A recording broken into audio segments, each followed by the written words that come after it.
Hello, welcome to another EZBOT stream, Elektron Talk, as I often call them, because they're usually focused around these Elektron boxes. And today's mostly no different. My God, the mustache. Yeah.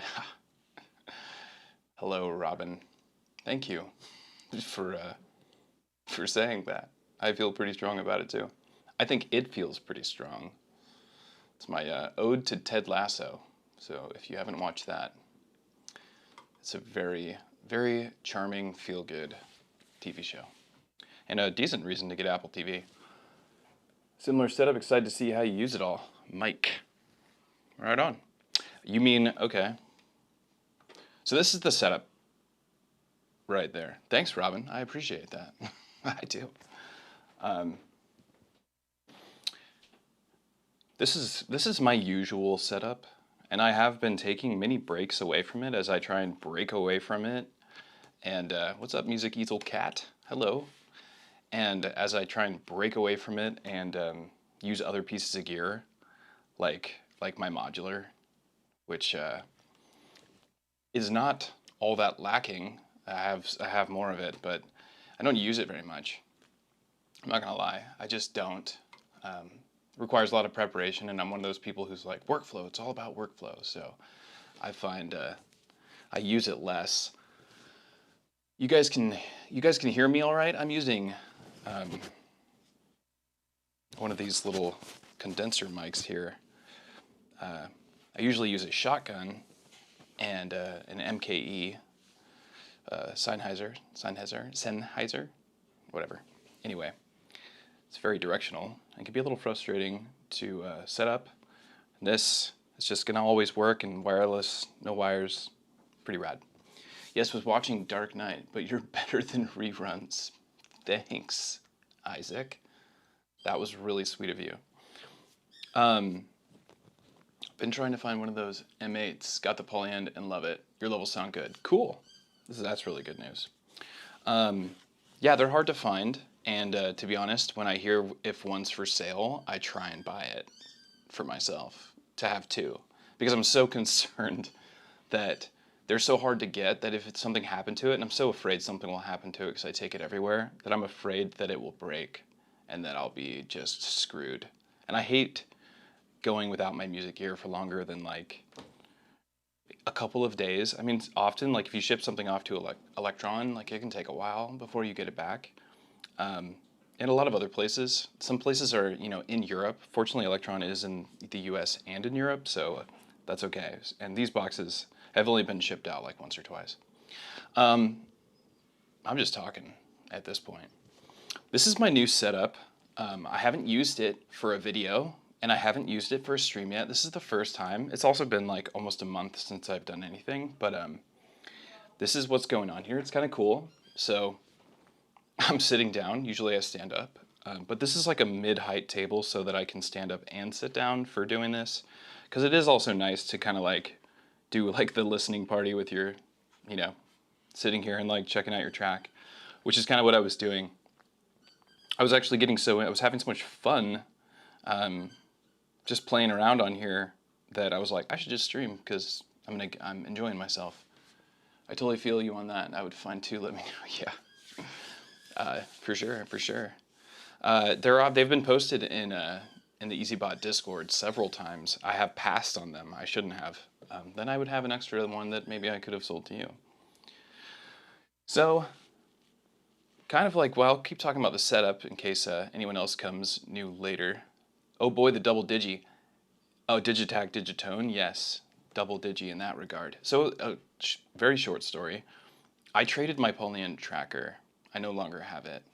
But I have a nerd sequencer and I have an M8. So, tracker, as far as I'm concerned, I've got plenty of trackers. The M8 probably being my favorite one now at this point. The polyend was really cool, but I had an opportunity with the polyend, so let me tell you. I traded my polyend tracker for a Digitakt and a second Digitakt, which only had for 2 days or something. Such a short period of time. I took that Digitakt, which was awesome, and I wanted to keep it, and maybe I will get a second one again, but I had the opportunity to trade the Digitakt for this, a silver Octatrack Mark II, which is, so now I have 2 Octatracks. And I have a silver one again, which I missed having the silver one after I sold my silver one to get this anniversary edition that you see in all my videos now. But before that, it was the silver one. And anyway, so now I have the silver one. All the modular is being routed into this Octatrack now. So this is like the setup for the Elektrons, and then this is the setup for the modular, which I like. It's like a very spoiled brat kind of thing to have an Octatrack just for that, but it actually gets me to use my modular more, because I just can't, like, once I've, you know, gotten all the functionality of the Octatracks, that I just feel like I can't not use one with every setup. They always make my setups better, whether or not it's adding just like high pass, low pass filter, like maybe that's all I need, or it's just so that I can sample everything, or whether or not I want to use the arranger, which we know is really cool and powerful, and is way better on the Octatrack than it is, well, they're not over here, they're over there. The A4 and the Rhythm, which they're very similar, but it's better on the Octatrack. Hello, how is Chris? What's up, Chris? How you doing, Andrew? What's up, Zoltan? Cool, good to see some folks hanging out. Very nice. So like, let me continue talking about this wonderful setup, because it is so new to me. And I'm excited about it because it feels good. So check this out. I'll give you guys the view, right? This is kind of what's happening here. I always have one of these suckers, right? Don't you wish it said Mark III? Wouldn't that be special? This came with my silver Octatrack. I was super grateful for it. I've never had a paperback version of this, but I really like it, and I've already cracked it open several times, just double checking stuff. Right now I have this routed into the M8, and just check this out. So this is going into the M8. M8 has 2 mono inputs or a stereo input, and you can run it through its internal effects. So right now this bass line, which is being attenuated by this little JHS knob, if you don't know this, the LFO on the Ericsson's bass line, when you crank the volume in the volume settings, you turn that up, you can hear the LFO whine. And what I mean by whine is that you can hear it doing its movement. And so the way around it is, I mean, you can hear it do its movement when you have the volume way down, which is what you would have it do if you were just plugging it into a mixer, or plugging it into something that doesn't have a volume control, right? So what I did is I cranked the volume on this up to modular level, which is about, 16 to 18 dB plus. And then I ran that into this attenuator pedal.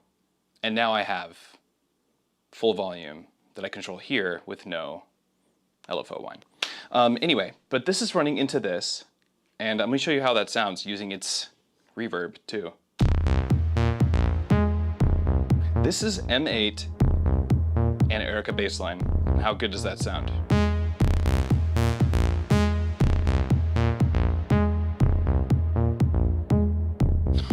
It's like...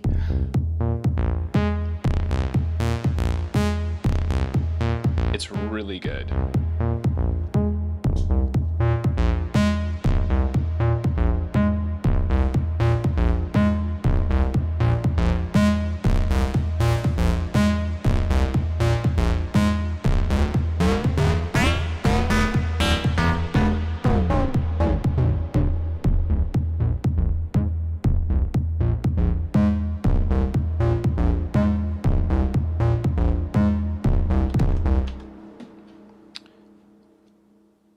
Right? Right? That was just these. Just these two. Just a kick and a bass line coming from this sucker. That's nothing. That was enough. Like this is all I need, honestly. I could just have these two.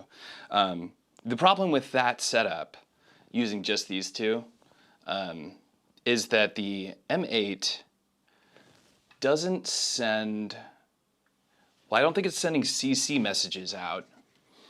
I don't think it's sending CC messages out over MIDI or over USB, which is MIDI in and out, right? When you use MIDI over USB. So I was using it with the Fader Fox, and I mapped, if you don't know about the Fader Fox EC4, these things are dope. I have a template I just made for the rhythm, which I'll talk about in a video or something some other time, because it's a little deep.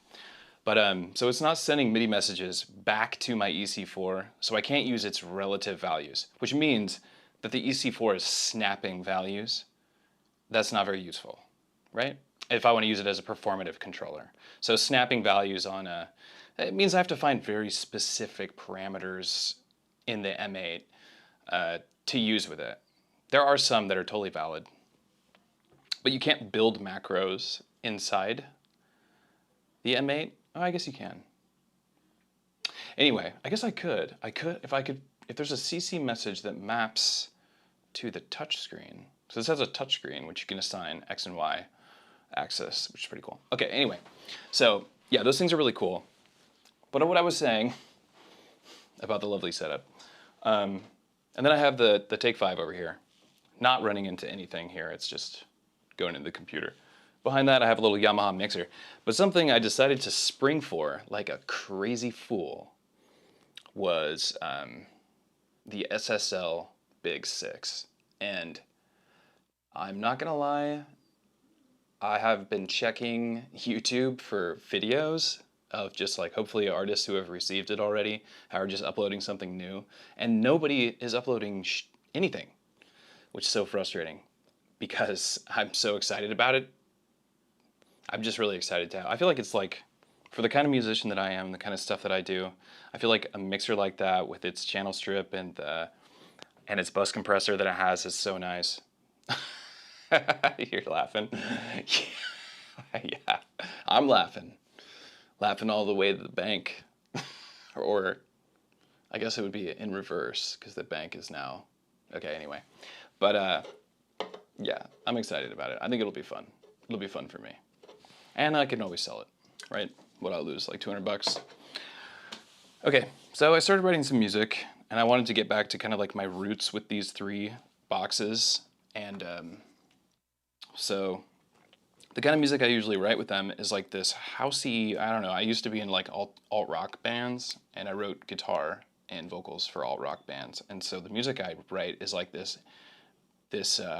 mixture of alt-rock and techno, because I like techno and like minimal techno quite a bit, and I do like house if it's not got like super goofy vocals in it. Where the heck does one find one of those Mark II printed manuals? So someone printed this and then it gave it to me with the Octatrack, so I just got the hookup. That and my OP0, OP1 for the 303 clone. Oh, actually that's a good thing to talk about. Oh, what's up, Jordan? I didn't see you were in here. I don't know. I mean, I'd like the DB01. It's not a 303. It's not. It's more like an SH01 with SH101. I mean, with distortion and detune. That's more like what it sounds like to me. But it sounds great. I like it. So you don't have any CC control over it. Like you just have CC control over pitch bend and filter cutoff. That totally sucks. And you can't do, not only that, but you can't use program change to move through its patterns. It has 64-step sequencer with like chants, all sorts of parameter locking, but you can't move through the patterns with another device. So it's like, the only thing that it works good with in that regard is the Octatrack, because in the Octatrack you can loop it while you change patterns. And that solves that issue, right? But without the Octatrack, you have to try and time your pattern changes, and on this thing it's not convenient like it is here. It's so easy to change patterns here, so. Anyway, I digress. So I'm gonna get back to tinkering. So this kind of sounds, I'll show you how it sounds so far. So I started with this kick drum here that that I sampled from my Analog 4. And then these sounds here are actually that kick drum. But, well, I have them reversed and with bit crush on them, or bit reduction, I'm sorry, not bit crush, and bit reduction. so they sound like, I don't know, I wanted to get that like atmospheric techno thing, and the kick was as good enough source as any other. So on the next track I have my snare track. It's all full up with trigs so that I can do stuff like this.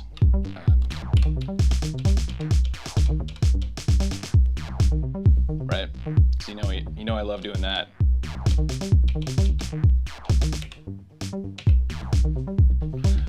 Over here, we have one sound playing right now. There's nothing on this track because that's how far I've gotten with this song.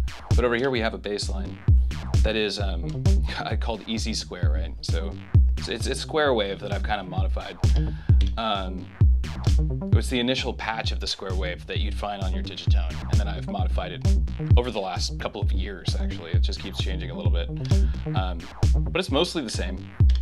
And it's a good sounding preset if you add a little bit of drive to it. The filter does such a great job of making that subtractive synthesis really work for you. So it can get a vibe of analog, but obviously cannot, because this is what analog sounds like, right? Wait.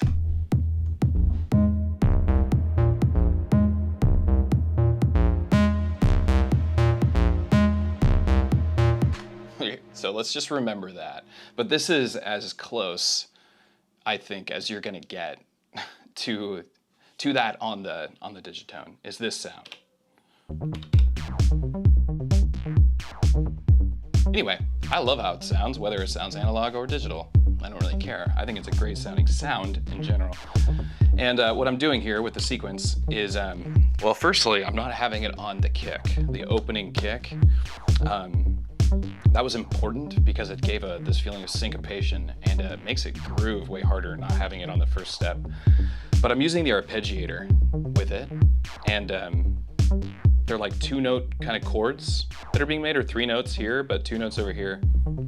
And it's creating this kind of vibe. But this is on 2 of 2, and this one's on 1 of 2. So I'm taking advantage of that. I like to work in small spaces. If I can work on 16 steps, I will. So I use 1 of 2, 2 of 2. If I don't have like an idea that's gonna expand me to 64 steps, I'm not gonna go there, because I don't wanna have to scroll through 4 pages. It just slows me down. So I have some other sounds. This is like, I'm debating whether or not I wanna go in this direction. This is a very housey chord thing. It's like this electric piano patch that I made. Probably another modification of a preset, maybe. I'm not really sure. I've made these over time, but often that's where I'll start. I'll find a sound that I like and I'll be like, let's go here. And then sometimes you'll do an init patch. I mean, quite often on the Digitone you start with an init patch, because when you start a new pattern, you have 4 init patches waiting for you, so it gets you going. But sometimes you need some inspiration on what sounds good, and you get to audition all those cool sounds that you have in your presets. That's usually how I use it. So I also have like an LFO going on the frequency of this filters, and I don't have it being re-triggered, the phase re-trigger of the LFO, so which allows it to have its own rhythm, so to speak, or one that is not playing along with everything else. It's just a nice feeling with these chords.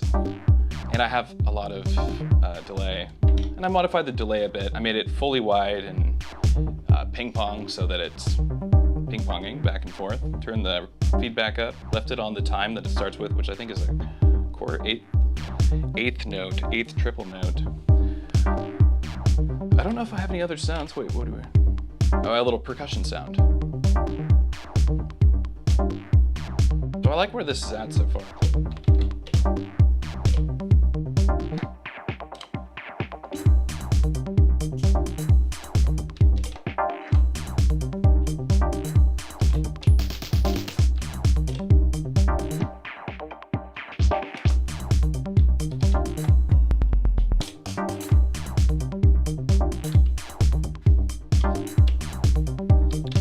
Like a 4th sound.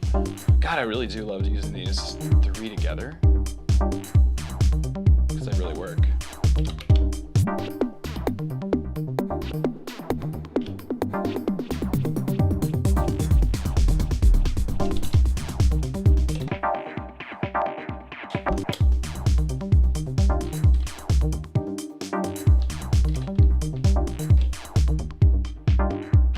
also, okay, so like partly with this setup, right? This setup is designed for these three together. And what's happening is loopers, some master effects, and through machine neighbor. And this is my performance template that I guess, I don't even know where I'm gonna go with that, but it's my performance template that I like to share with people. And I did a tutorial on how you can build it yourself, and if you want it, you can do the Patreon thing or steal it from someone else. But anyway, I recommend you design something like that if you have these two, because it's a lot of fun. So right now I have these effects, and they match the tape, what's happening. So as you can see, I'm on number scene 7 here. I have the A side turned off because I want it to go to the fully dry signal always over here. And if I want to get really creative, now I can do this, kind of like,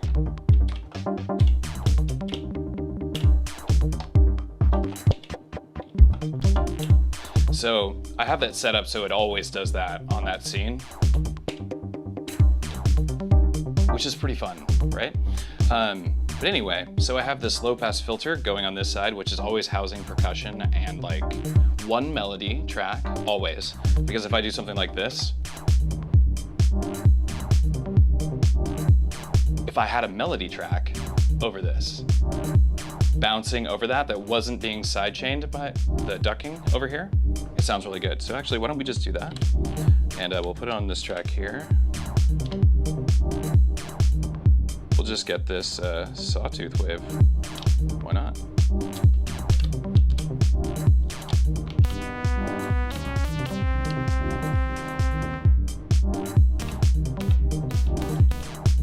What is happening with this filter setup here? Oh, that's what's up.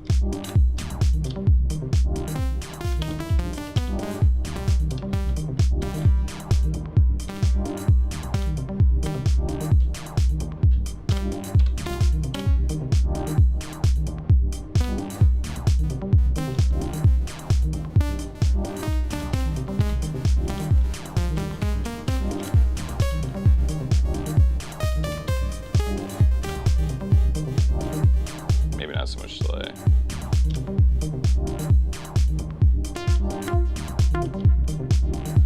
There we go. That's the kind of thing. So we want this to be 64 steps long. This is going to be good, 64 steps long. Let's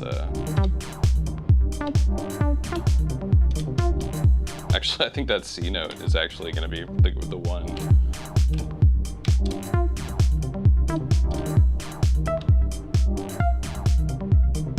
No.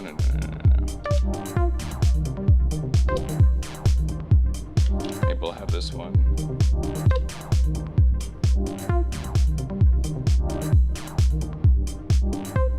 No, I want that to be like every other one.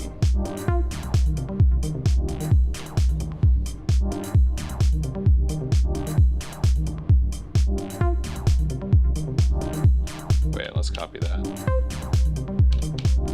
Put it here, and then have it go on that trig. Set this to 101. Okay, so what I did here is I have it set up now so that it's gonna alternate every 64 steps. It's gonna go to the other note. I think I'm gonna use the other filter now and kind of like, because it's got too much bass. Yeah. Maybe we'll put an LFO, use this like an envelope. Yeah, let's make this into an envelope. Trig 1. Trig 1. We'll use an envelope. Yes. To the other filters. Bass, width, bass. Is that what I want? I think so. Okay, now we can pull this way back.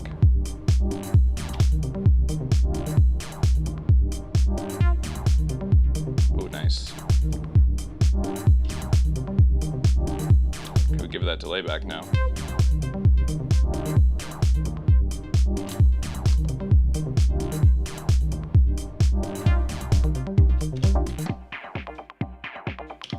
Okay.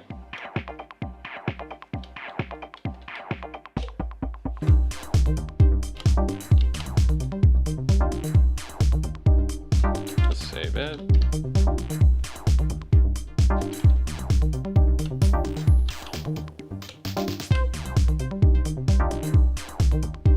Okay, I feel like we need like some sort of vocal. Let me say hi to the chat. I'm like totally vibing in the music right now, which is where I want to be. I haven't been there in a while. Is there a way to use Octa MIDI sequencer to do the snare trick you're doing with the Digitakt? Why not just do it on the Digitakt? Oh, do you mean so that you can use it? Well, no. The answer is no. There's no CC message for fill conditions, so it's a negative. But I guess actually the answer is yes. Yeah. I guess you could just send MIDI out and then use the fill condition here and then activate the fill condition. So yeah, totally. You're totally right. Yeah, I guess. Yeah. There was a whole lot of yeses. I just yesed that. Yesed the shit out of that. So that happened. I have a TR-8S and an MC707 with an Octatrack. Sick. I don't own one, but I've been trying to wrap my brain around the Octatrack, but I don't understand how to get stems into my DAW. Such a cool instrument though. That's one of the things about the Octatrack that does suck, is getting stems into your DAW. That is why Overbridge exists, and that's why everybody wants it on their Octatrack. But you're not gonna get Overbridge on your Octatrack, not ever. So you just have to record them one at a time. It's just the way to go. It's an arduous process, but it's not like, or it's tedious, not arduous. It's not arduous, it's tedious and a little time consuming. Octa ain't no mixer. Wait, what? Can be used as one, but it's far from a mixer. Oh, I couldn't agree more, dude. Absolutely. I mean, it's not a mixer. It just it can mix its inputs, but it's a performance tool, so I'm using it to mix these two together, but it's not my mixer. My mixer is over there, where all of everything gets coalesced and bussed into one input and then sent over to my computer. But as far as a performance tool, yeah, it's fantastic. I mean, it's 44.1. If it was 48, shit, we'd all be in heaven. You have to be willing to put the time and commitment to that box. It's not what I would call intuitive in any way. Yeah, you're right about that. It's definitely not.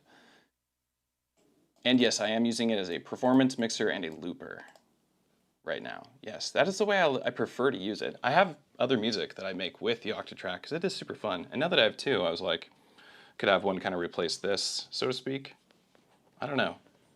I don't know.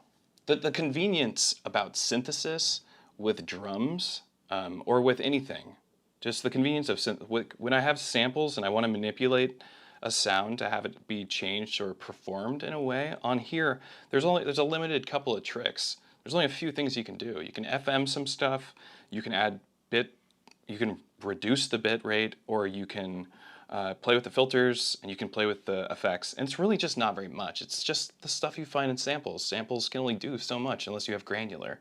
But if you don't have that, you can only do so much, right? But with a synthesizer, I have tons of parameters that do all sorts of things and create all different kinds of sounds. So performing them with the Digitone is a lot more entertaining as a performer than it is with the Digitakt in terms of manipulating the sounds. As far as having 8 tracks that you can mute and unmute and filter, you can spend your entire performance just doing those things. So basically, what was I getting at entirely here? I don't even know. But I felt like that was important for some reason. Finally caught a stream. What's up, Nikosi? Nikazi? I never know if I'm saying that right. But I like how it sounds in my head. The speed. I sold the OP1. Well. Octa. Yeah, right on. Hey. Okay. So I wanted to get like some sort of audio, some vocal sample. I have this shitty SM58 here. The reason I'm using this shitty SM58, I just got the Bafako Instrument Interface V2, which has XLR and phantom power, and so I should be using a condenser mic, but I taped this cable to this mic, and I don't have another one available.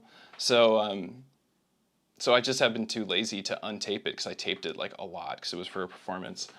So anyway, we're gonna use this crappy mic. Right now it's running into the Desmodus Versio, and then, no, it's running into Triptych, and then running into Desmodus Versio, and then it's going into a compressor, and then going into the Octatrack, or going into the Digitakt. Or it will be in a second. Now you can hear it. And it sounds totally insane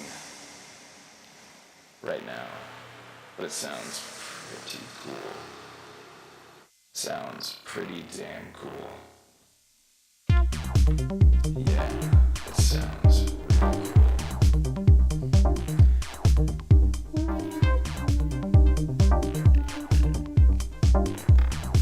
You can hear that comb filter is not going to really change its pitch unless I do it.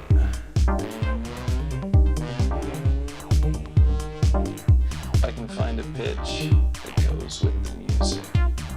Yeah.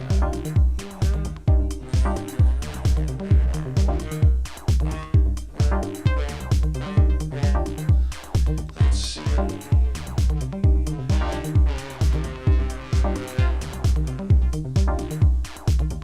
This is a process, that's for sure.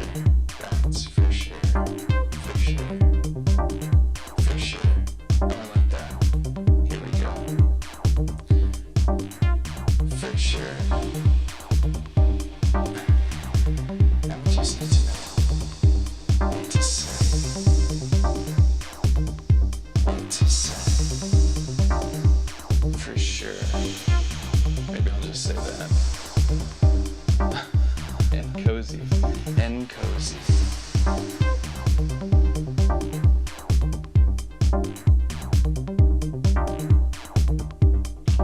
For sure.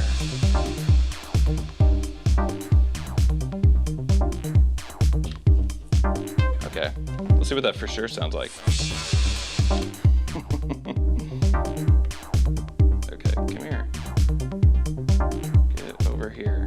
Oh my gosh, I always forget the encoders with the Digitakt sampling. Yes. No, yeah. Oh, the tail. It's not showing me the tail. I guess I need the whole thing. All right, for sure.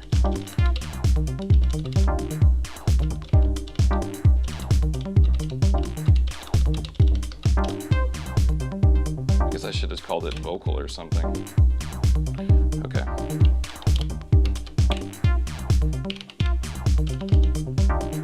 What up?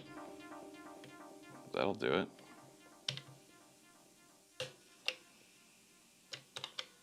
Come here. Okay.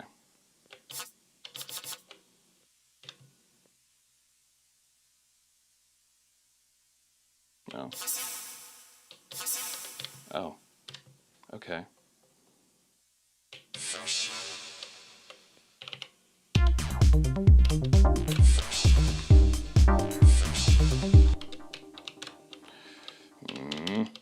Damn it, I just duplicated it 4 times. Nice. Let's see how it sounds if I pitch it around. Let's see here.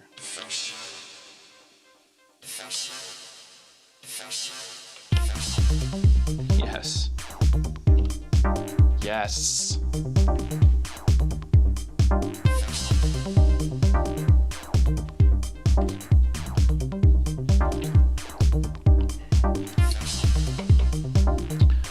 I think that only needs to happen like every other time. You feel me? Right? Don't you think? I can still hear that reverb. Get out of here. Okay. I'm gonna save this because I like it.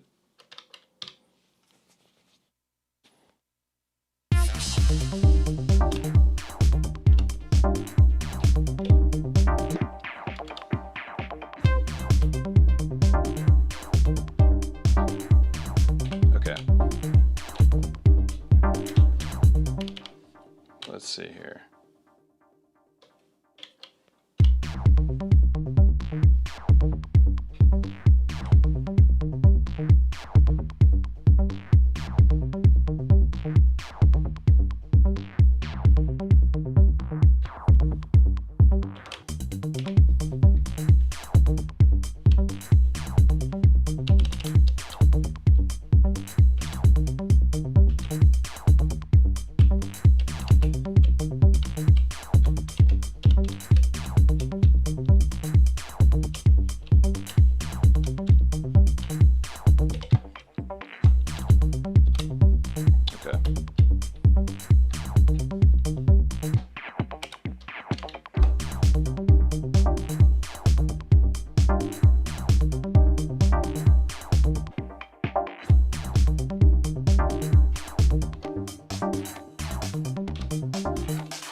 Okay.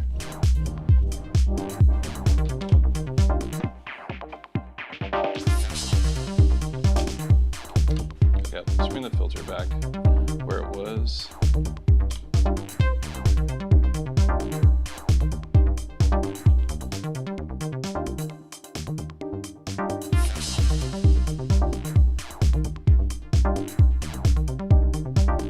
Okay, so something cool we could be doing, we could be recording these things, making stems, STEM research.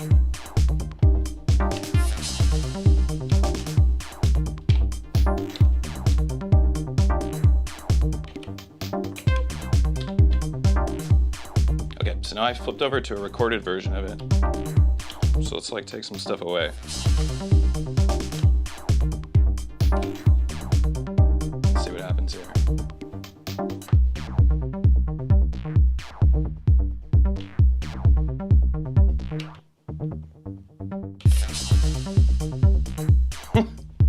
Okay, fist pumping.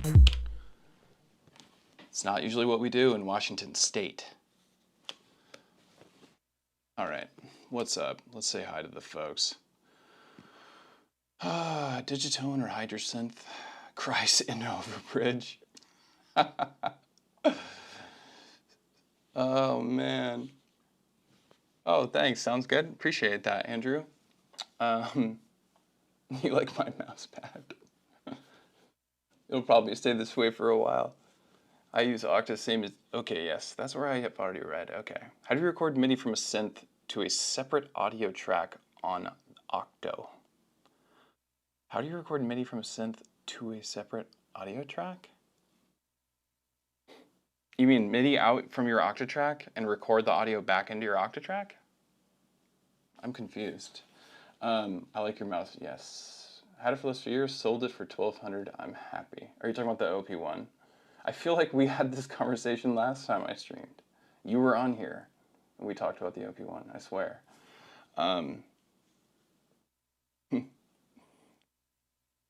What's going on? 8-voice polyphony, 8-voice aftertouch, really tempting. Yes, Digitone. TV mix phone, like what Matt is doing. Nice, okay. All right, I'm just catching up, folks. I'm begging someone to talk me out of it. I have $1,200 shredding in my pocket, okay. Song sounds amazing. Oh, thank you, Morally Ambiguous. Have to learn how to use fill on Octa. I'll tell you how to use fill on Octa. on Octa. I don't ever call it Octa. It's funny. The up button and the page button. That is the fill command on the Octatrack. On all the other machines, you just press the fill button. MIDI from matriarch, record to octo on separate track. MIDI from the matriarch to record on the Octatrack? I don't know why I'm so confused by this. Okay. Okay, what was I doing? Okay, yes. Okay. I was thinking about this earlier with the template that I'm using now. So I have all these different versions of this template on here, right? There's 5. Well, one of them's a vocoder. We're not going to use that.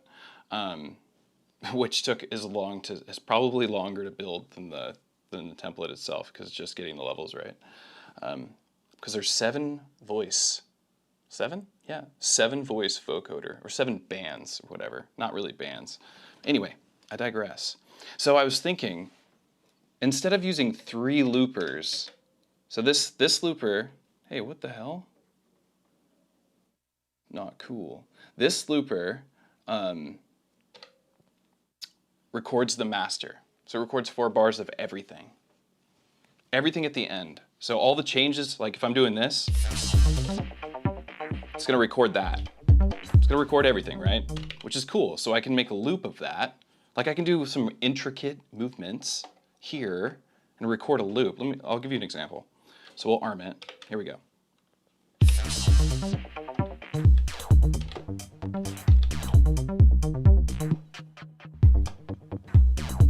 There we go.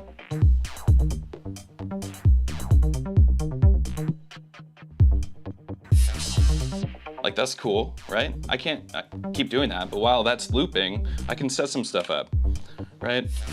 Bring some new elements in. And I could just go like this too.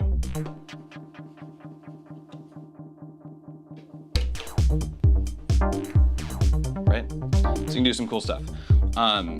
But right now, so I have these 3 loopers. That example I just gave you was of the master, right? So 4 bars of the master. This one is 4 bars of the Digitone alone, dry signal, Digitakt. This one is 4 bars of the Digitakt, dry signal, Digitone. So that I can do things like this.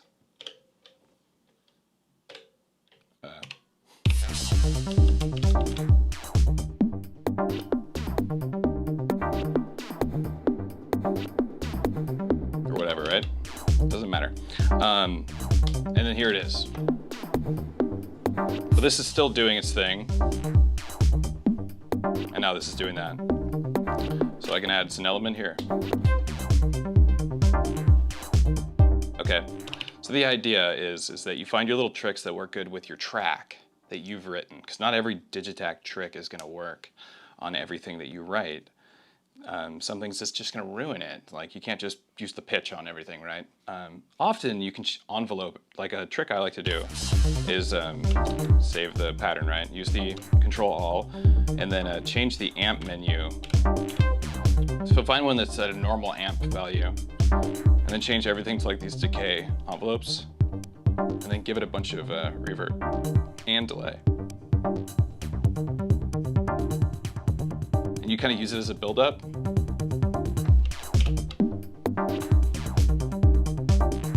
And then you go back. And it's a cool little trick, right? So that's the idea with these loopers. So I was thinking what might be cool for this setup, because I find that I'm not really using these those ones like I used to. When I first was doing this with the template that I made and the idea I had, I was playing with these freeze delays on those separate tracks a lot, recording.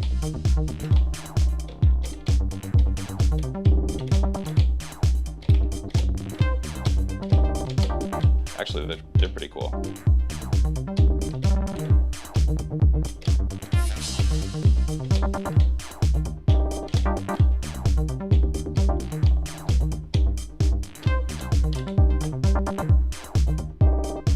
So maybe I won't get rid of that one. So I think it sounds really good on just the melody and leaving this dry. I was thinking maybe I'll turn this one into another version of the 4-bar looper, but with slices, right? So then I can have it randomize the whole track for me.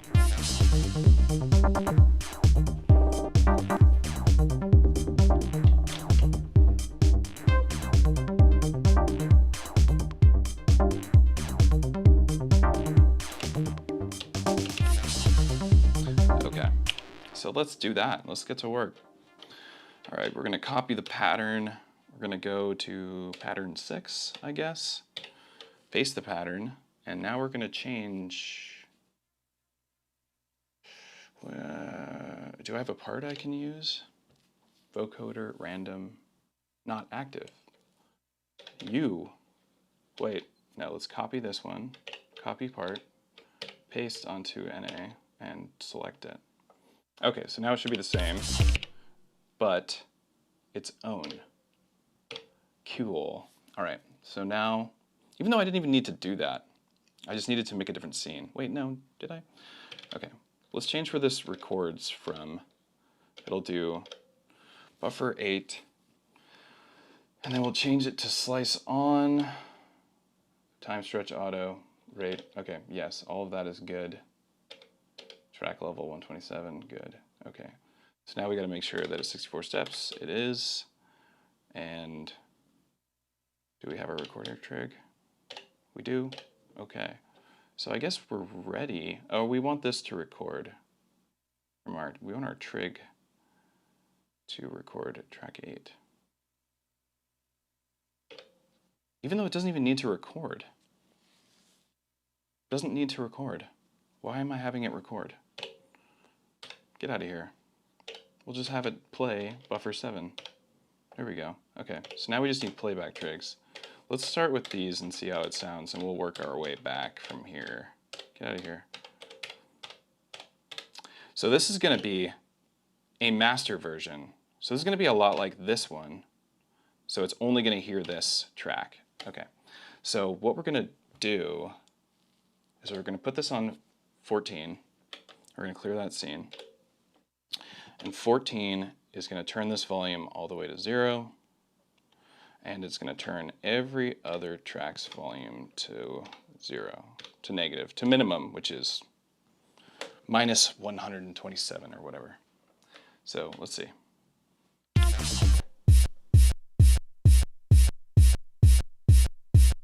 Well, it's doing its thing. All right, so now we got to give it, hey, what am I doing?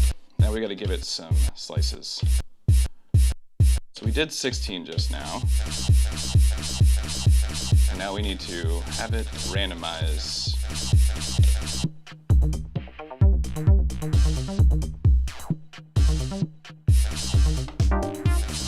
Okay, so now we can record this, right? Or not record it, we can record it here, but we play it back here. Following me? So what's happening is this is recording 4 bars of our entire track. Shit. Did that just record? Let's see. No, it worked. Okay. Is there still a record trig there? There is. Where did I get rid of it before? I guess I just missed it. Okay. Okay.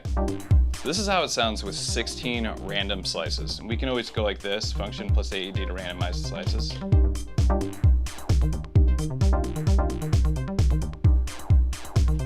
Or we could have an LFO that's cycling randomly through these slices. I think that's silly.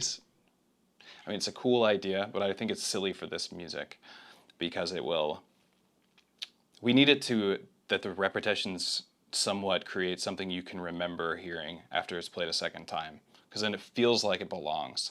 If it just plays completely randomly the whole time, it sounds like that's just random shit. But if I have it at least loop 2 times with the same random sequence, you'll remember it the second time and it feels real. At least that's my experience. So that's why I don't have it doing the LFO. Hey, that's just me. But I don't think it's that cool with only 16 slices. So let's try 32. Okay, there's a faster way to do this. Just copy the page and paste it and paste it. Okay, and now let's do 32 slices and Create random locks. Okay. That's cool.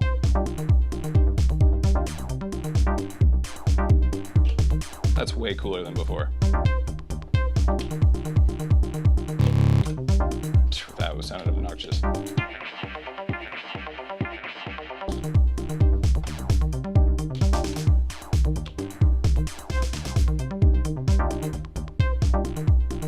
Maybe we should have it do something even crazier.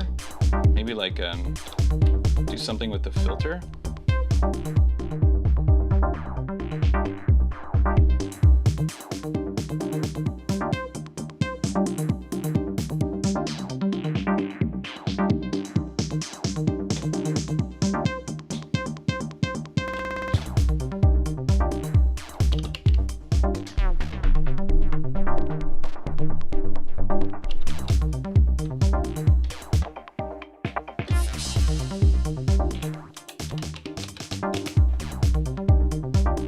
So I haven't gotten sick of this song yet, which is nice, which means it's not annoying to me, at least.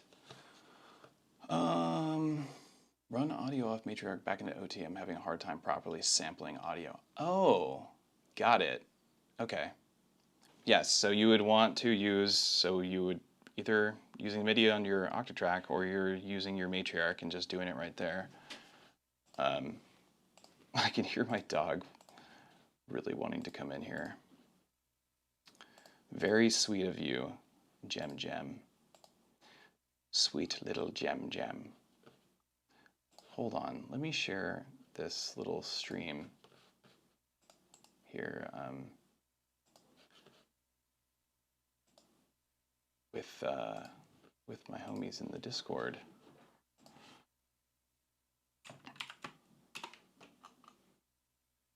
Patreon chat.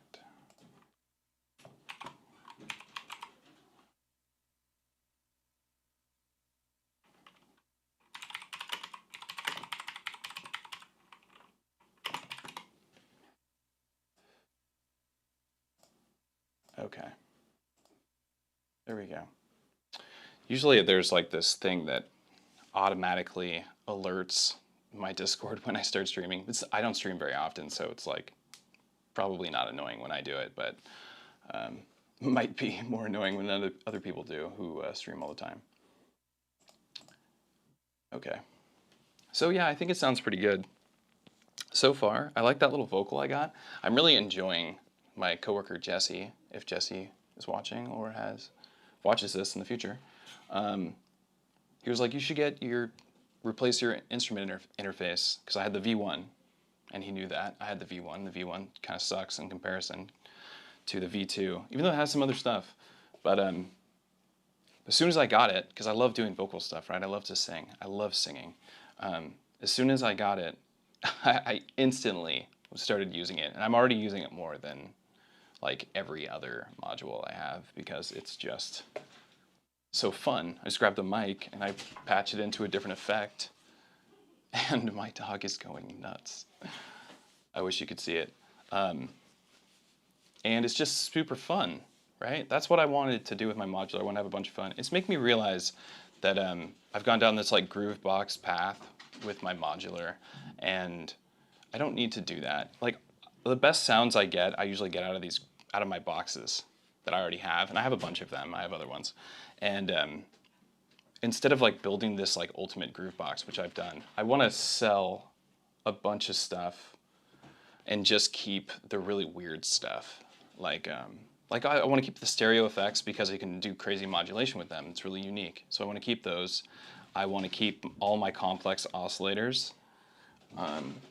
Anything that does like FM synth drum kind of stuff, I'm probably going to get rid of all of my WMD drums. I'm thinking all of them, honestly, because they're just all sounds that they're all good. Like, I like them a lot, and I just use these machines so much more, and I can get those sounds in here pretty quickly. And a lot of the sounds that I really like I'm not going to find in those drums. They're really raw. They need to be processed, I think. But So I have my little Bitbox Micro, which I was going to sell, and someone actually did want to buy it, and now I'm not going to sell it because now it's super convenient because it's using the same samples that I have here. So if I really want those sounds over there, I just use my Bitbox, and it sounds fantastic. But I'll probably keep anything noise engineering because like the BIA, I would like another one. That's what I want two of now. I want two BIAs. I'll keep the Loquelic and the Manus that I have, which is I'm out loaned out right now. And I'll keep things like the Bleep Bloop, even though I really wished, this is a buddy of mine, if you've seen, I mean, I know you guys can't really see this. And I know you can't really see the Modular, unless I let it go into focus. If it wants to. Anyway, this is the Bleep Bloop 2000. It's really goofy, and I wish it had more stuff that you could do with it to modulate it. But anyway, so those are the kind of modules that I want to keep. Really weird stuff. I'll probably keep the CSL. And I don't know if I'm going to keep Surface. Maybe I'll keep Platts just to have Platts because it's so convenient, but I might have to sell Surface because I don't think I use it much. And there's one disappointing thing. This is the Polycinematic. I know you can't see it clearly, but it is the colors. You can tell if you've seen one before. You know that module.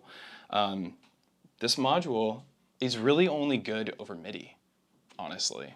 Like, sorry, Nobula. It sounds great. It's really cool. It's nice to have a full polysynth in my modular. But if like you have to use a stepped voltage sequencer, like something like an Elektron style sequencer to really get useful sounds out of it, because over CV you have to target chords.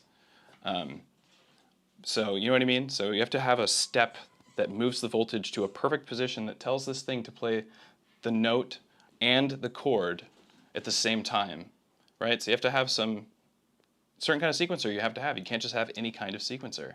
You know what I mean? You can't use random voltage with that. So so I was using over MIDI, I was using it with the Nerd sequencer, and that was a really great option for it. Really great, honestly, because it has 4-note polyphony. I know it has 8 notes, but 4 notes is enough. I can do 4 notes of polyphony on one track and 1 note on the NerdSeq. Anyway, over a single cable, which is awesome. But I took that out because when I did this setup, the Nerd sequencer down here is impossible to program back here without it. Like for me, I like this vantage point. This one that everybody sees, this is how I want to play my music. I want to see it like this layout, so I can see all this shit really well. I couldn't do that with the NerdSeq, so I had 2 options. One of them was get a monitor, I have the video output, and get a monitor over here and use the controller, the Sega controller, which I can do, and it actually works pretty well. It works like LSDJ. Or I can use a USB keyboard. Anyway, what I ended up doing was just taking it out and just using the Metron and Volterra as my sequencer. But I'm like, and that's, I don't know. Doing notes on Metron and Volterra is tedious. It is very tedious, and on the NerdSeq, because I've used trackers, quite a bit. It's just really fast to program a melody. Like I just know I'm just like octave, note, octave up, octave down, note, third, fifth, whatever. And I can see the notes. If I can see if I'm building major 7th or minor 7th, whatever chord, right? I can't do that over here. It's more useful for just like running a single bass voice or something and like a melody or something. I don't know, something like that. Anyway, it's super awesome. It works like the Elektron sequencer, but it's just better on the NerdSeq for doing note stuff. Octatrack has never disagreed about anything in their life. Okay. Any tips and tricks on getting sample rate reduction effect on Digitakt or into the Digitakt from a smartphone? Into the Digitakt? Yeah, well, with the Digitakt with a smartphone, there's just I was looking for it like it was on the table, but it's because I have one. I have a couple of them. Anyway, I'm not going to get it. There's a little adapter. Makes it so you have a USB out. Just plug it in here. That's it. That's literally it. And then you just go in the sampler menu, the sample menu, and target it with the encoder. As far as sample rate reductions, well, on the Digitakt you have bit reduction. So that's as close as you're really going to get. The other way to do it would be to FM the pitch of every track. And yeah. And that, or yeah. And then you could do some amplitude modulation. So you could FM the amp And then you'll get some like really crunchy sounds there too. And they'll sound a little vowel-y, I would say. That's kind of the sound. Maybe that's a bad description of it. Get out of here, PayPal. PayPal telling me I paid money for something I don't even know what it is at this point. I have so many subscriptions that go through PayPal. And it just always says like some weird name. I'm like, what am I subscribed to? I don't remember. Whatever that is. Sounds nice. I have you in the background while I'm doing some graphics. Right on. Pared my Eurorack down to 84 rows of effects and modulators, and that's it. I think that's a great idea. That's actually honestly where I'm going. FM, AM, yeah, that sounds great. Thank you. You're welcome. Okay, back to the track. So I have quite a few tracks left. I feel like I don't need to use them all, but I don't know if I like that sound. I think I'm gonna change the oscillator.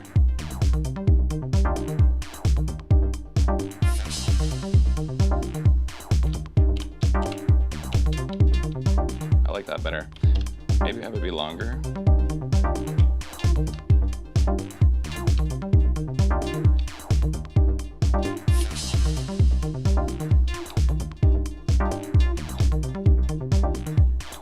Oh, that's why.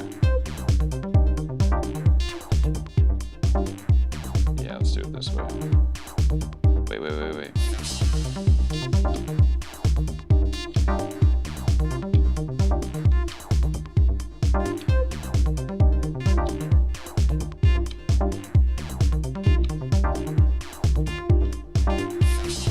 Now we can FM the pitch just a little bit to give it some vibrato,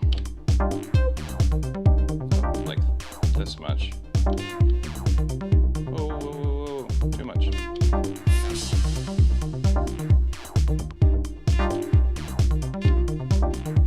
Choose a triangle instead.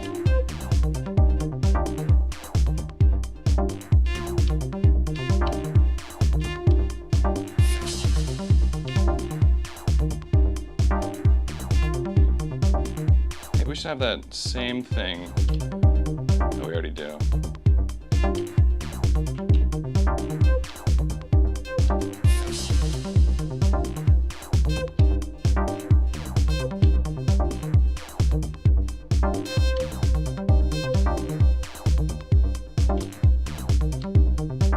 Damn it. Why did I lock this to the trig? Should have just done it in the default menu. Now it's all.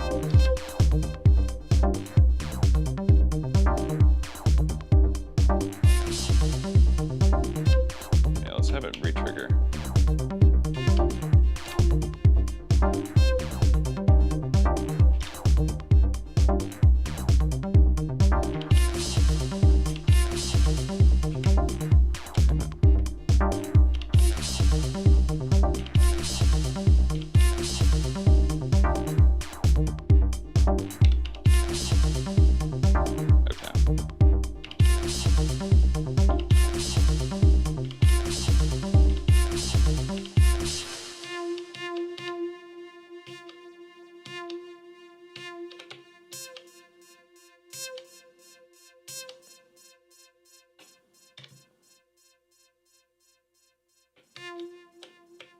Get out of here.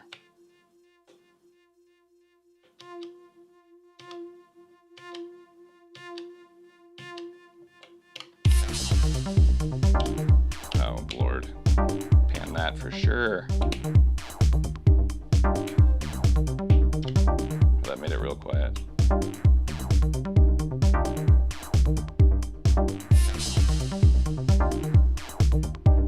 Yeah. Maybe overdrive it a little bit.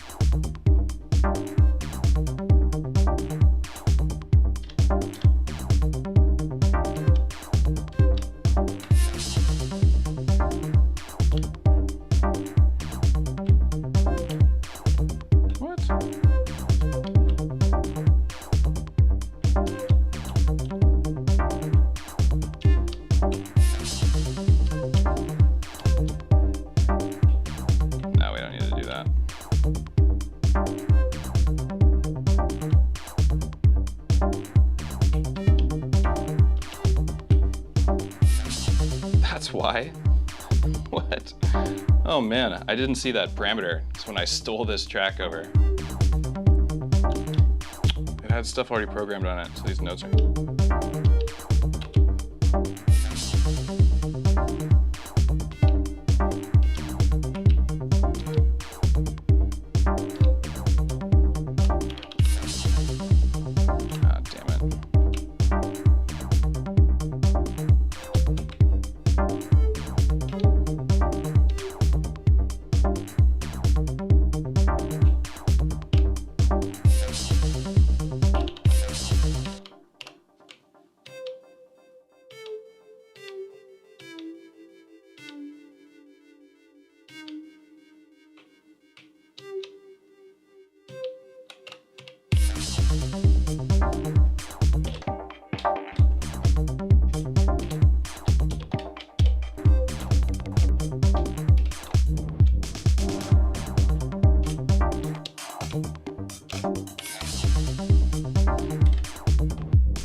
What are we gonna put over here?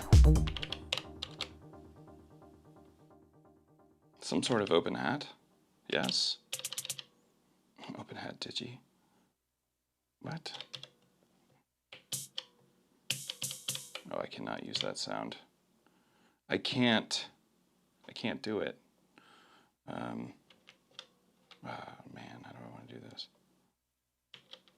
Damn it.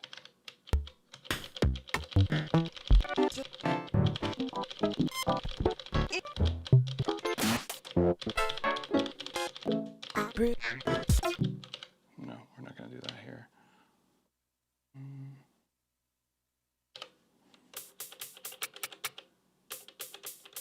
That's actually not a bad sounding hat.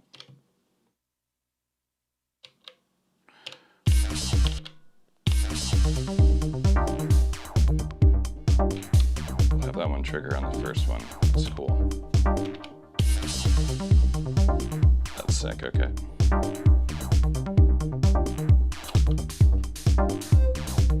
No. I guess we could just do that again, I guess. This kind of seems to be the thing it wants to do.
To be a more uncommon 404, I suppose we'll use.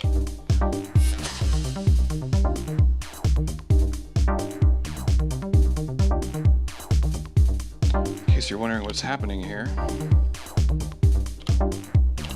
we're saving everything.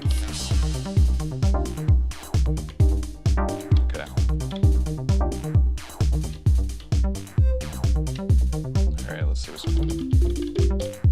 Let's check out.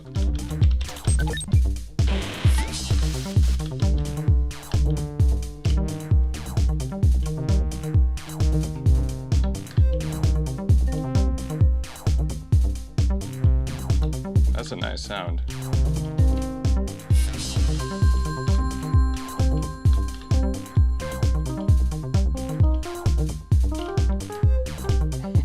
Definitely not gonna do that.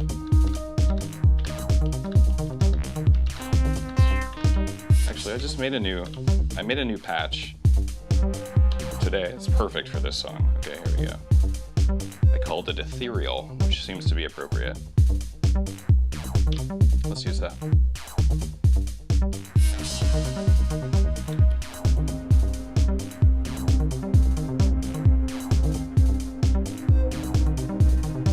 And this patch turned out pretty good.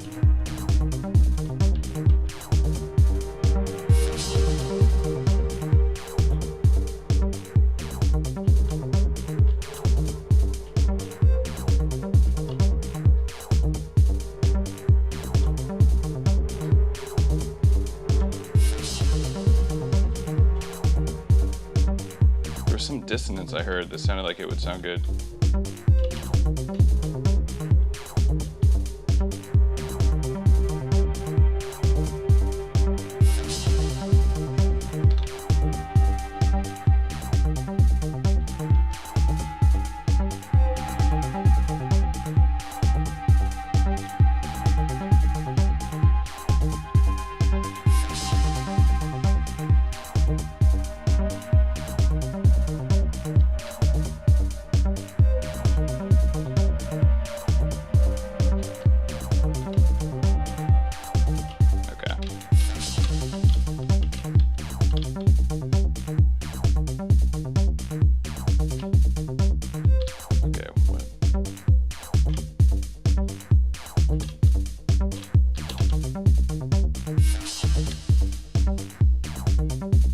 Baseline.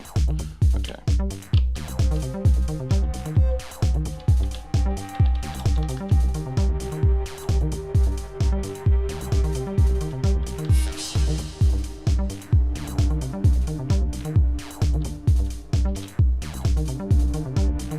Oh, I really like that. I think that is the note. I'll just steal that real quick. Bye. Paste you here.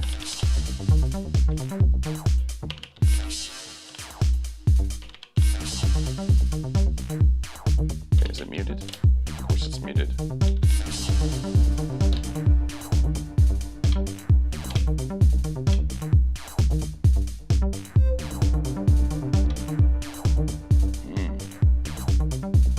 Let's see. Let's see. Hey, EZBOT.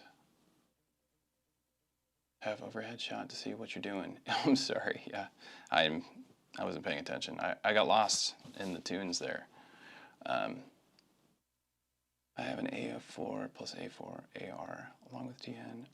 Feeling stuck, uninspired. Looking at an MC707 again or a DT to go with a DN. I mean, I'm not a fan. Like, the MC707 is a great device, but it is not for me. Let's put it that way. So I'm always going to side with you going with another Elektron device over the MC707 because the workflows are completely backwards from each other. So it might as well just keep it in the family if you can because they work so well together. I mean, it's just my opinion to keep you from feeling stagnant. You know what I mean? Change camera. Yeah. Change camera again? What, so back to me? I don't even know where I am. Got here late, definitely going to watch tomorrow. Oh, cool. Yeah, a lot of talking in this one. How long have we been going for? Hour and 15? Okay. I can go for a little bit longer. Because it's just, I'm actually really enjoying myself quite a bit right now. I really like this kind of music so much. Like, I love driving to it and making it myself. Sometimes I get intimidated because I like it so much that I feel, you know, it starts like spooking you that you want it to be really good. You know? Because it's the style of music that you vibe to. So, but I'm glad I'm just pushing through it.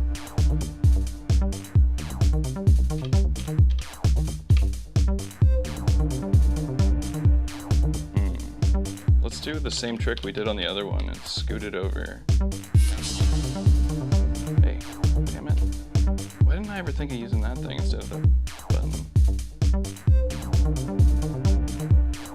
Okay, 2 of 2, 1 of 2. Let's change the note.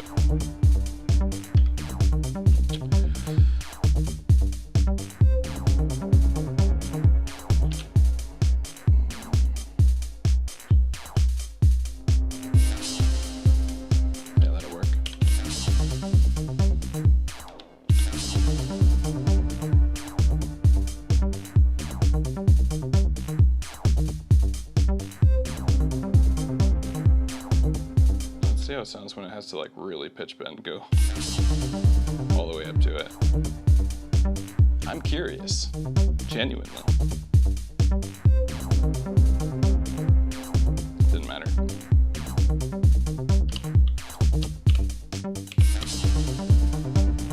So now this will sound really cool with some sidechain on it.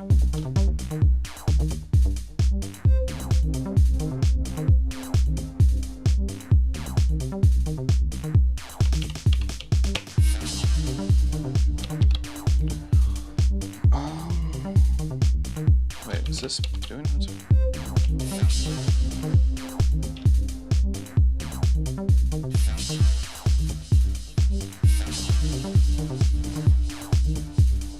Yes. Should have been doing that before.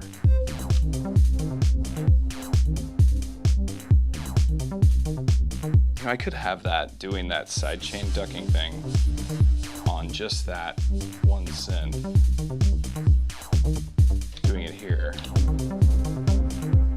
but it will be a thing I have to program. Might be annoying to make. How much is this being used?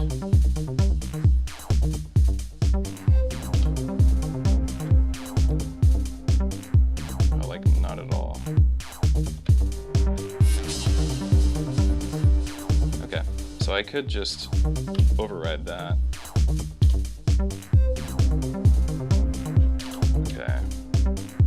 So we change this to an envelope, and we go negative, and then we go to the speed, and we go 4, and we go to 1,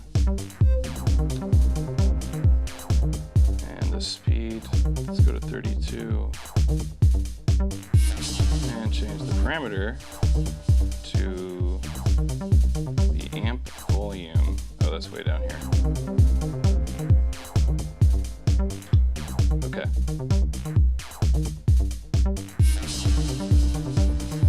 Wait a second here. Copy, copy, copy.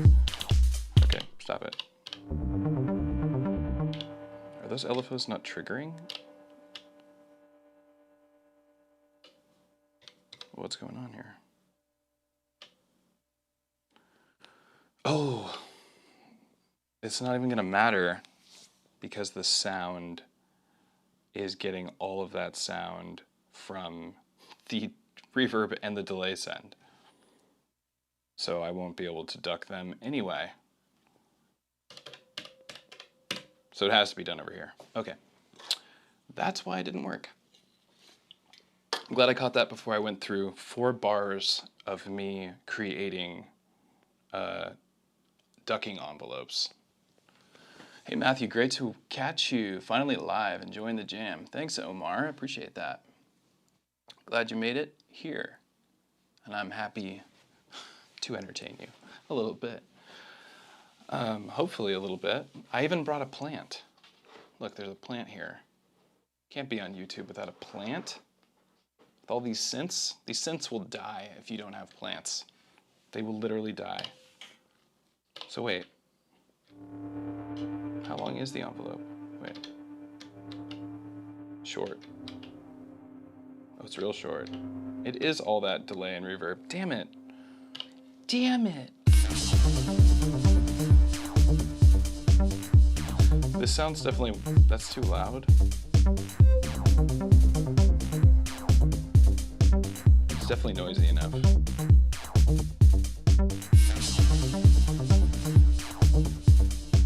Yeah.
It sounds insane. Okay, so how you avoid that sound, because that was my kick drum, is that you parameter lock your kick drums. Their tune. Oh, Jesus. What did I just do? Go back here. You parameter lock your kick drums tune like that.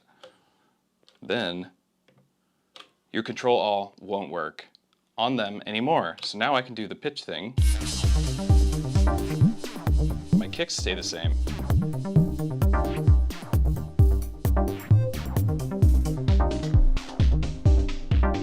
So what's cool is that you can do this, so you pitch lock all the samples that you just really need them to stay in tune, like your kick, and maybe your, maybe not your voices, those are cool to like go out of tune, but maybe your melodic samples that are like carrying the song.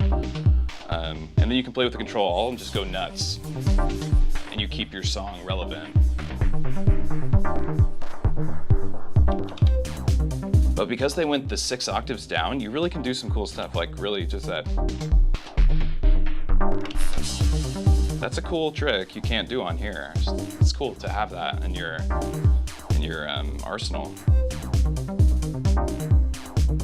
Another cool tip for performance with the control all, or not even with the control all, is to play in your synth 1 section here, or synth 2 section, I'm sorry, and find the operator that the minor adjustments don't take it out of key but make it really brash and aggressive, and play with that, like parameter, you know, function yes, save the sequence the way it is, and just play in that little section that doesn't change the pitch.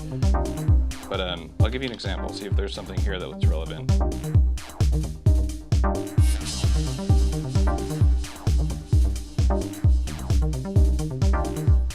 It would be better on like my bass line. So let's go back to what I had.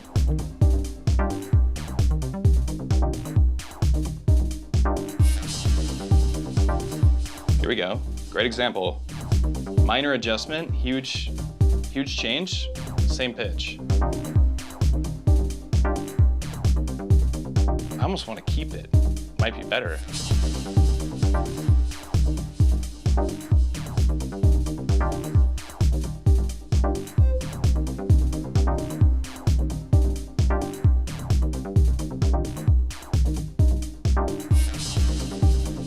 There's like this spot that's in between those two patches.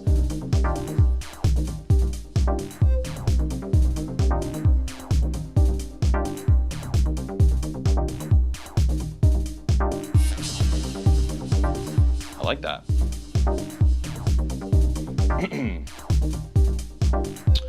Yeah, I like that. You're Rick. We're Morty. Oh, jeez. Hey, Matthew, great. Oh, weird. I guess we already saw that. Join the jam. Nice. Have a favorite go-to effects send guitar pedal or Eurorack module via the OT? That's a good question. I guess everything kind of makes its way into Desmodus Versi or a Mimeophone. If I was better at clouds, I just suck at clouds. If I didn't suck at clouds, I'd probably run a lot of stuff into that because it would be fun. But I suck at clouds. It's just the way God intended me. So yeah, pretty much that. I don't really run too much stuff into the modular. I should. I know Dataline does that, and Dataline's like my hero, right? Probably a lot of people's hero, but he was definitely the guy who inspired me with these devices. When he did the Digitakt experience video, holy cow. That whole video is like some of the best music I've ever heard on the Digitakt. Still the best. I still haven't heard anybody make as good music on it as he did before it was ever released. Can you p-lock the start and end point of a sample via the DT? You can do that on the DT, yeah. Do you mean on another device? But yes, in the Digitakt you can parameter lock that. You can parameter lock anything that you can see that's not a effects second parameter of like an effects. You can parameter lock everything. Also, how can you get close to a direct jump between patterns on the DT and DN? You cannot. You cannot do direct jump, my friend, Doug. There is no direct jump. So what you do is you change the change length to something that you want. So that when you go to the next pattern, you use the next pattern feature, it changes on a number that makes sense to you, and that's it. So if you turn that to 1, it would be kind of like direct jump, but it would be a dangerous thing to do because you'd have to time it just right. But yeah, I guess that's the best way you could do it. Don't forget to hydrate. You're right. I really do want something to drink. Give me a second. I'm gonna get something to drink.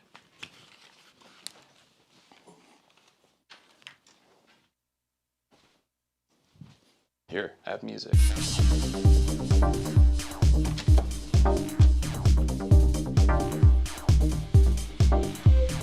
it cool that I'm still going? Okay. My voice is going out from talking so much. I'm having fun. Made some cool music too. Hi, sweetie.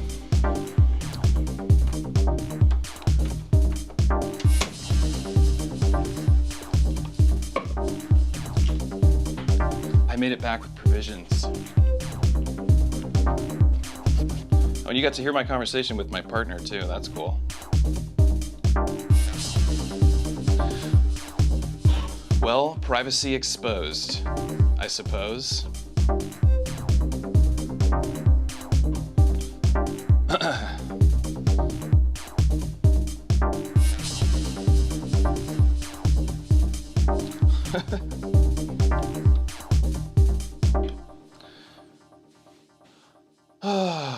That was weird. I feel weird having my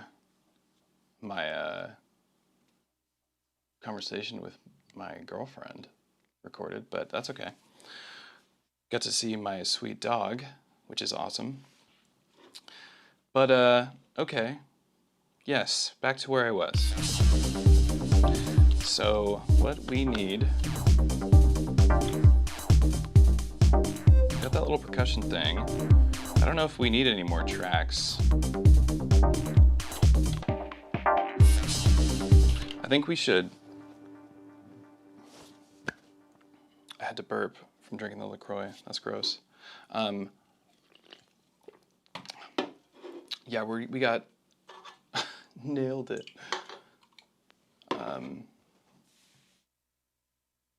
Yes. What do I want to do here? Let me just perform it. I think I need to see how it sounds from the beginning. Maybe it should start with that vocal sample.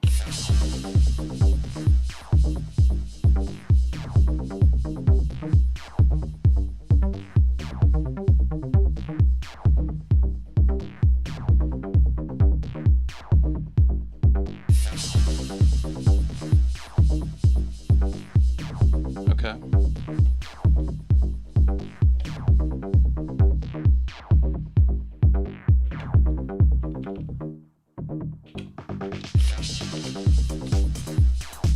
Shit, that was terrible.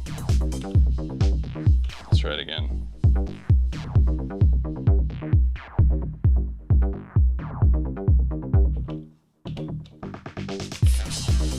That was it. That's the one you have to do live.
What is it that I don't like about this?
Pretty sick.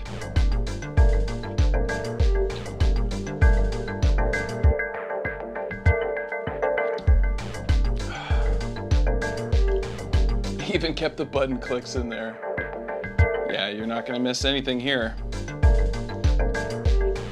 Got a little mic on my chest.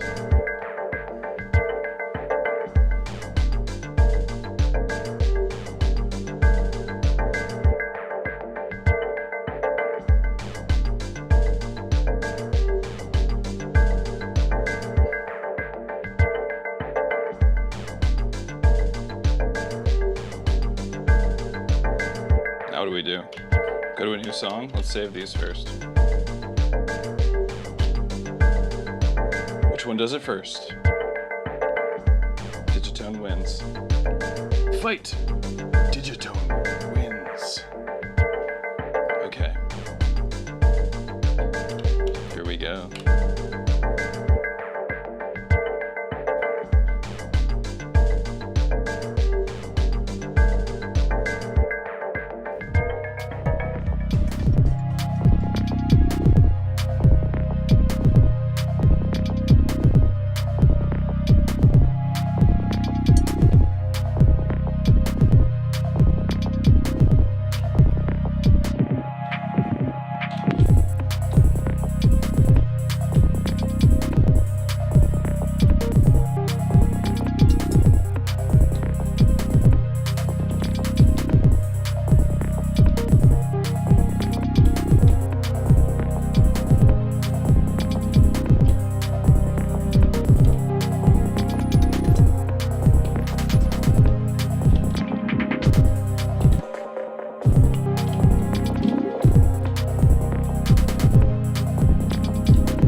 Yes.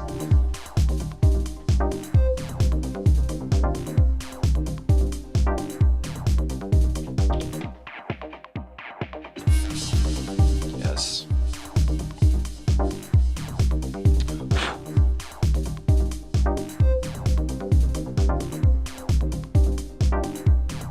Somebody gave me $10. I didn't even know someone could do that. Thanks. Thanks, Jared. Gerard? God, it's hard for me to see that. The screen's kind of far away from me. Gerard. Thank you. Okay. Wow, yeah, that was a lot of fun. I haven't had this much fun in a while. I should have just, why do I ever break these three apart? They're so perfect together. There's something, so like I was talking about earlier, right?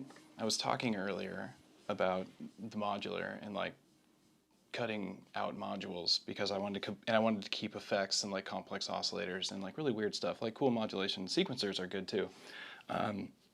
But that is the same reason that I like the Digitone.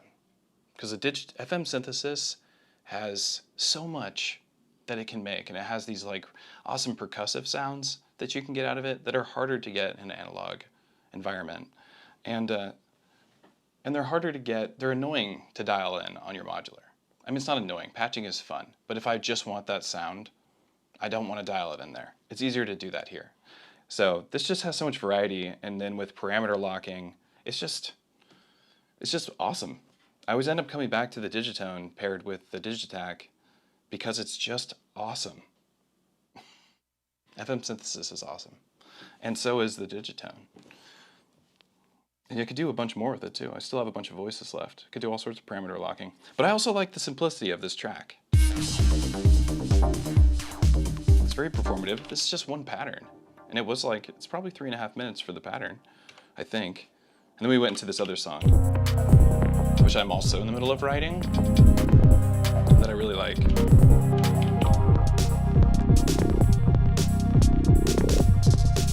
I love that, this groove right here.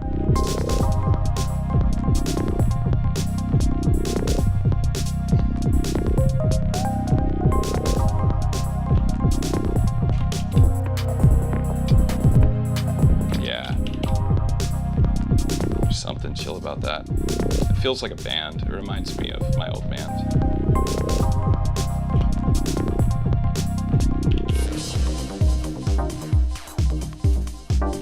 This one turned out good too. To me, at least. At least I think so. LaCroix getting to me. Getting wasted on that LaCrizzle. The LaCrizzlement. Have you used the new second LFO much? All the time. All the time. Absolutely. As soon as they gave that to me, it was another envelope. Of course, another LFO. But there's so many parameters on the Digitakt that could just use mild adjustments. Like if you have a free, you don't need to have a free LFO. Of course, you don't need to use everything at your disposal. That's what's so annoying to me in my head. I'm so annoying to me because I get those thoughts where I'm like, I own this, I own that, I have this, I have that. I need to use everything all at once. I have to use all the tracks because there's 4 of them. I have to use all the tracks because there's 8 of them, but I don't have to. Sometimes music doesn't need all of it, you know? But I do use the second LFO quite often because just having some variation, like even if it's just like cruising the volume, like literally just modulating the volume at like really small amounts, barely audible amounts, just adds a lot of life and character to sounds. You can do like little warbles on pitch or the bit reduction. Just have a sample start sounding like it's like a little cheesed, a little old. There's a bunch of stuff that's really good to use it for. I like to use, you could use it for sidechain ducking. It's really useful for that. So the same thing I'm doing with the Octatrack,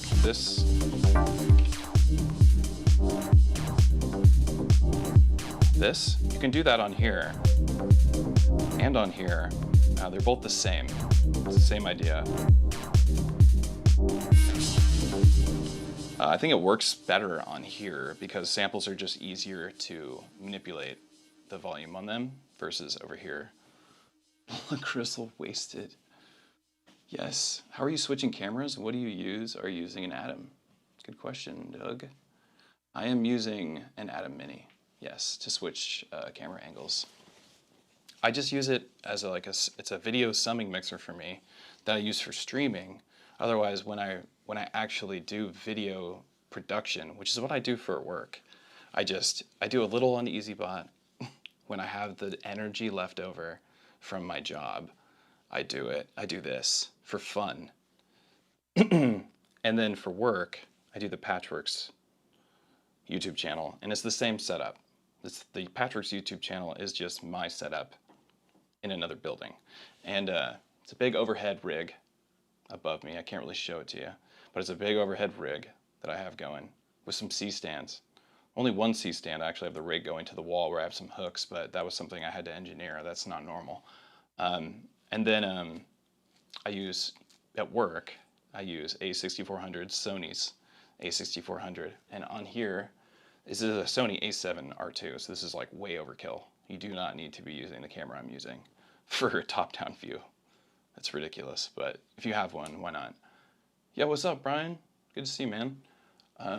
And then as far as the lens goes, it's a nice lens. I actually just got this lens. It's the new Sigma 18-50 2.8 aperture. So it gets some nice bokeh. It can look really good when things are out of focus behind something. If you have, if you understand cameras at all, you'll be interested to know that this is a good lens. It actually does do some lens distortion though. I mean, they all do a bit, right? Not all of them, but 35mm and below all do quite a bit of that. So when I'm in like 18, below 35, and even above that, it will distort a bit. Anyhow, so if I bring this lens all the way out, this table would just really bows big time. But the lens looks really good. It's very clear, and you don't really know that a lens is clear until you've tried it and seen what a good lens looks like versus a kit lens. But I can tell you, as soon as you put on a nice lens on your camera versus your kit lens that usually comes with it, right? Maybe you never need anything beyond that for whatever you're doing. But if you do invest in a lens, it's a big difference. It's pretty dramatic. Lenses are definitely the most important part. But yeah, so A6400s, and like I said, that's an 18 to 50, so I can actually, I can physically zoom into a subject with that lens, which I like to have for when I'm doing online lessons. And if you're interested in lessons on this, and all of the stuff you've seen tonight, you're welcome to visit EZBOT.live and sign up for some lessons. This is how lessons go, just like this, except for we talk. But yeah, so then on my face right here, this lens, this really nice shot right here. This is a Sony 35 1.8. It's a very nice lens. It's not like $1,000, but it's a nice lens. And I spent a good chunk of change on it, and it is just gorgeous. I think it's a great looking lens. So I use all those, and I use the Atom Mini as a, like I said, as a video mixer, and then I have a monitor attached to 3 big tables here, and I can see whatever you're looking at. I can see it in front of me, pretty close to the camera, so that my face is usually showing. If I'm looking at the screen, then kind of looks like I'm looking at you. And then I'm able to see the chat if I want. Often I just dive into this because that's where I want to be. But yeah, so yeah, that's the setup. It's a cool setup. It's all going into OBS. I have a bunch of stuff set up on my mixer. I have an RME Fireface. That's the interface I use until my SSL Big 6 comes, and then that will be the interface that I'll be using. So I'll have to redo my workflow because my mixer on my RME is very easy for me and all set up very nicely. So that'll be a sad thing to let go of, but I think it'll be worth it for the channel strip workflow. It'll be more fun, I think. We'll see. We'll see. I'm not going to get rid of the Fireface. I'm going to hold on to it. But yeah, all of that, that's all the camera stuff.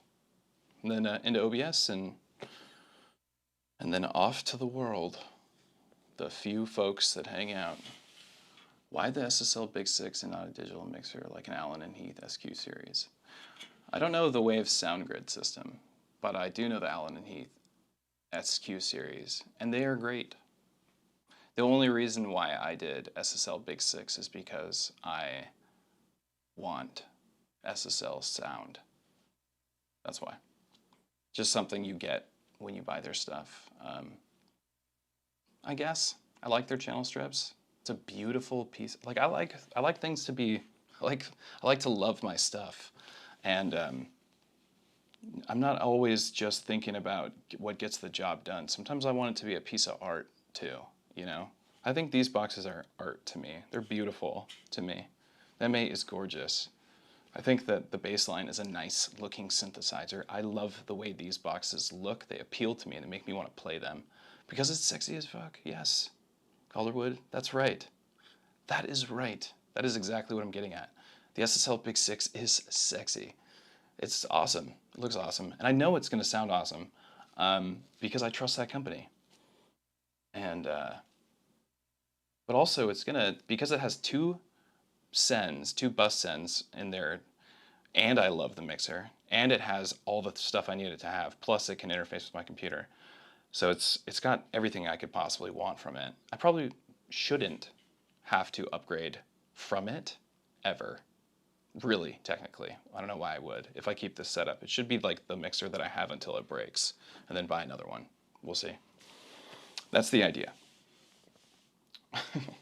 It's a goofy reason. Wow, I am thirsty. Okay, I'm going to play this track for just one more second. Then I'm going to let you guys go because it's getting late.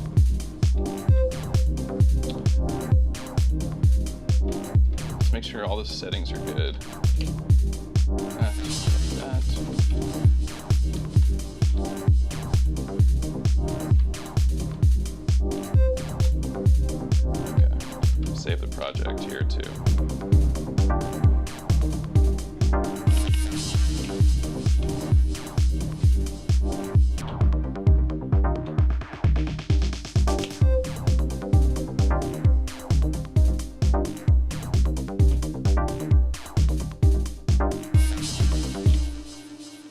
Okay, cool.